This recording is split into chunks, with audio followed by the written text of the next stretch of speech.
చాగంటి కోటేశ్వరరావు గారు అనంతాళ్వార్ తోట తిరుమల కొండపైన ఉన్నటువంటి ఈ ప్రదేశం గురించి చాలా అద్భుతంగా వివరించారు.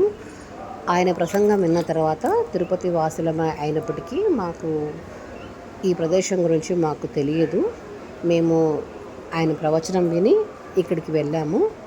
అక్కడ చాలా అద్భుతంగా ఉన్నాయి. వారు నాటినటువంటి సంపంగి చెట్టు, బృందావనము, శ్రీ లక్ష్మీదేవి అమ్మవారిని సంపంగి చెట్టుకు కట్టేసినటువంటి దృశ్యాలు, వారు నాటినటువంటి బృందావనం, ఆ ప్రదేశాలు ఇప్పటికీ చాలా బాగున్నాయి. వారి సమాధి, వారి త్రవ్విన బావి, చెరువు, చుట్టూ ప్రదేశము చాలా ఆహ్లాదకరంగా ఉన్నాయి. ఇప్పటికీ వారు అక్కడ సహజీవంగా ఉన్నట్టే ఉంది. ఆ ప్రదేశం చాలా నిర్మానుషంగా ఉంది. ఇప్పటికీ వారి తరం వారు అక్కడ ఉన్నట్టు అక్కడ వారు చెప్తున్నారు.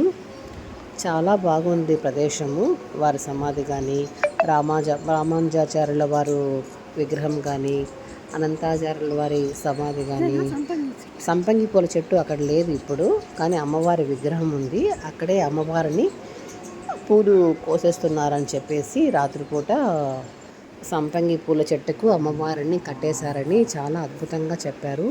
తిరుమలకు వచ్చే భక్తులు తప్పకుండా ఈ ప్రదేశానికి వచ్చి ఈ ప్రదేశాన్ని చూసి ధరించాలని నా విన్నపము.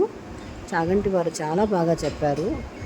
ఇటువంటి మంచి మంచి ప్రదేశాలు ఉన్నాయని మాకు ఇప్పటి వరకు తెలియదు. కొండకు చాలాసార్లు వెళ్ళాం, కానీ మాకు ఇంతవరకు ఇక్కడ అనంతాళ్వార్ తోట ఉందని, ఆయన సమాధి ఉందనేసి, లక్ష్మీదేవిని చెట్టుకు కట్టేసిన ప్రదేశం ఉందని, వారి బావి, చెరువు అన్నీ ఉన్నాయని మాకు తెలియదు. తప్పకుండా తిరుమలకు వచ్చే భక్తులు ఇక్కడికి వెళ్ళాలని నా మనవి. చాలా అద్భుతంగా ఉంది. దీనికి అడ్రస్ తెలియాలంటే మ్యూజియంకి ఆపోజిట్లో ఉంటుంది ఈ ప్రదేశము. అక్కడికి వెళ్తే ఎవరైనా చెప్తారు.